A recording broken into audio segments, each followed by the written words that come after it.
Jelajahi cara baru mendapatkan informasi. Download Metro TV Extend sekarang. Pemerintah DKI Jakarta mulai menerapkan uji coba bekerja dari rumah atau WFH sebanyak 50% bagi aparatur sipil negara. Namun di hari pertama penerapan WFH, kualitas udara Jakarta terpantau masih berada dalam kategori merah alias tidak sehat.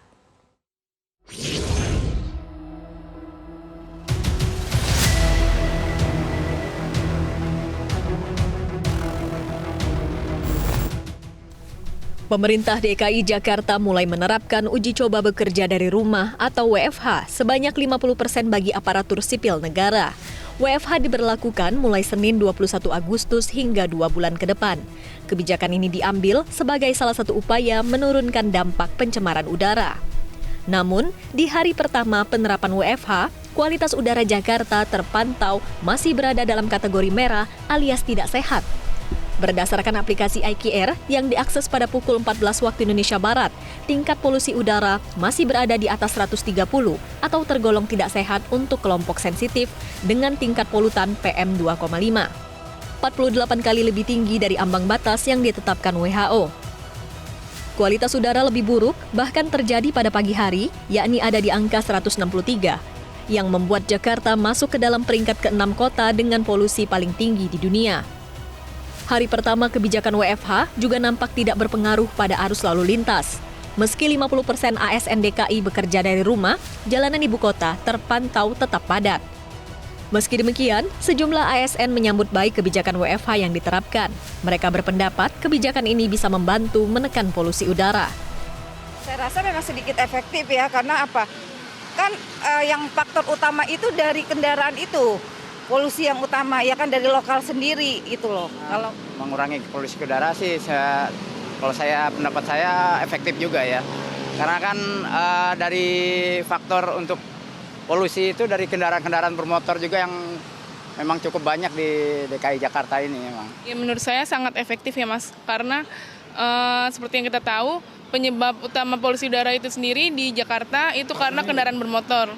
Dengan pengurangannya kendaraan bermotor, otomatis berkurang juga polusi udaranya.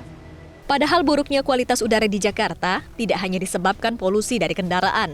Anggota Komisi 6 DPR RI, Andi Akmal Pasludin mengatakan, buruknya kualitas udara di Jakarta juga dipicu kehadiran pembangkit listrik tenaga uap atau PLTU di sekitar Jabodetabek. Terdapat 16 PLTU yang berbasis batu bara dan berada tidak jauh dari Jakarta.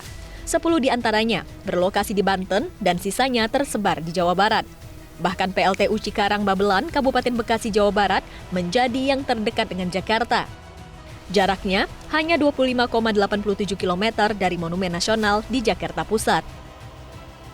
Selain dinilai kurang efektif, kebijakan WFH juga dinilai kontraproduktif karena justru bisa menghambat pemulihan ekonomi. Ekonom sekaligus Direktur Center of Economics and Law Studies, Bima Yudhistira pun menilai jika tujuannya untuk mengendalikan polusi udara, maka yang harus didorong pemerintah adalah investasi transportasi publik dan membatasi operasional PLTU berbasis batu bara yang dapat digantikan dengan investasi energi terbarukan. Jakarta kan dikepung oleh banyak sekali PLTU batu bara, mau tidak mau punya kontribusi terhadap polusi udara di Jakarta. Jadi ini adalah bentuk investasi yang bagus sebenarnya, membatasi operasional PLTU batubara misalnya, tapi digantikan dengan investasi energi terbarukan.